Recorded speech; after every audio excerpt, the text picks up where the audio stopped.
Pemirsa, Kepala Badan Perlindungan Pekerja Migran Indonesia atau BP2MI bersama Menteri BUMN kembali melepas 128 pekerja migran Indonesia ke Jerman dan Korea Selatan. BP2MI memprioritaskan perlindungan dan keamanan para pekerja migran Indonesia di negara tujuan penempatan.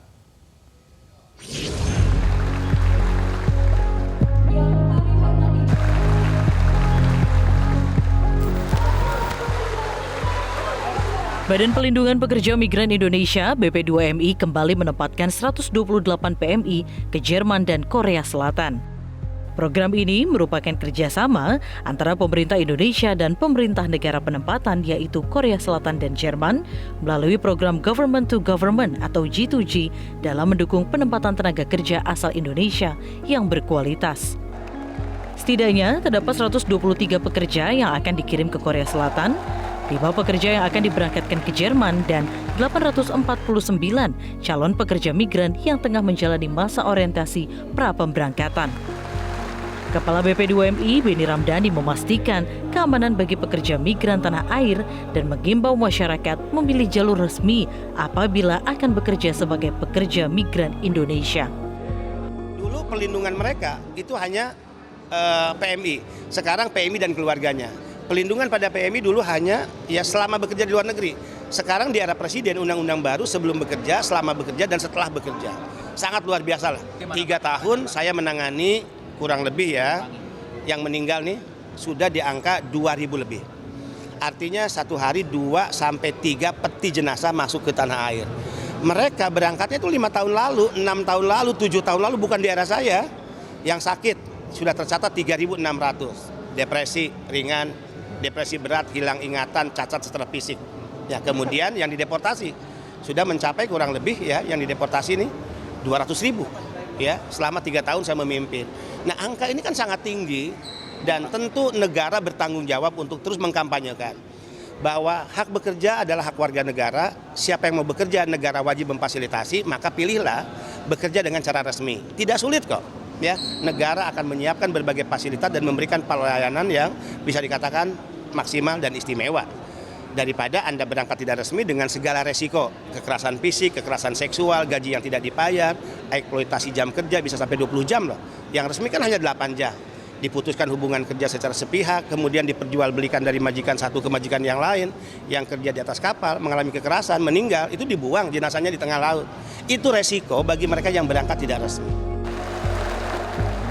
Berbagai fasilitas peningkatan kesejahteraan pekerja migran Indonesia terus disediakan oleh pemerintah. Seperti ketersediaan lounge khusus dan layanan fast track di bandara hingga pemberian credential letter kepada pekerja migran Indonesia. Penempatan 123 tenaga kerja ke Korea Selatan akan mengisi sektor manufaktur dan perikanan.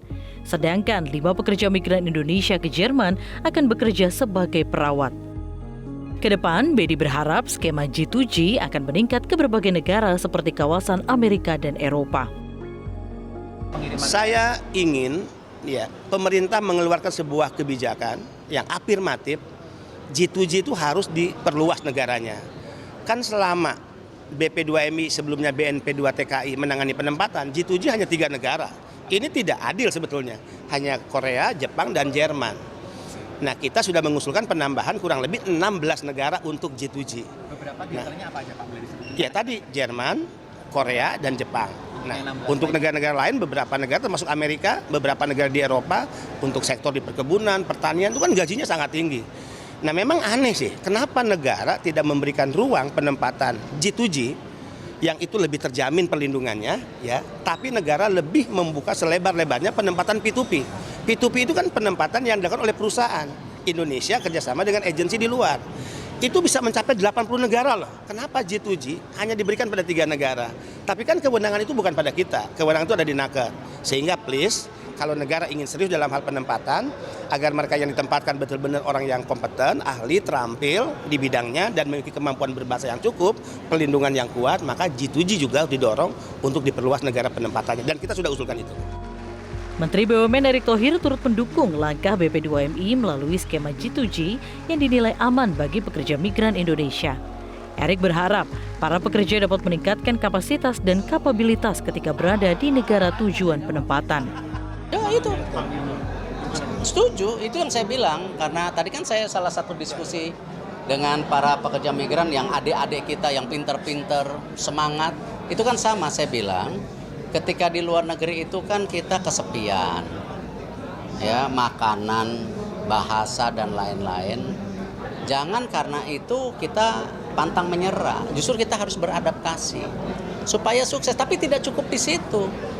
Tapi bisa nggak kita melihat kultur-kultur mereka yang baik, kita serap, kapabilitas mereka yang baik, kita serap, jangan yang nggak baik.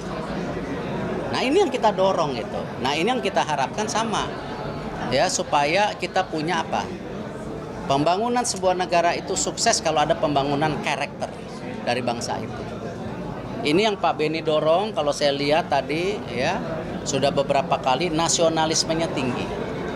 Nah ini yang kita jaga mereka. Sebelumnya, Menteri BUMN Erick Thohir juga melepas ribuan pekerja migran Indonesia di Gor Popki Cibubur. Dukungan nyata ini diharapkan dapat mendukung amanah Presiden Joko Widodo mewujudkan perlindungan pekerja migran Indonesia dari ujung rambut sampai ujung kaki. Dari Jakarta, Insan Suwardi, Sinta Novita, Metro TV.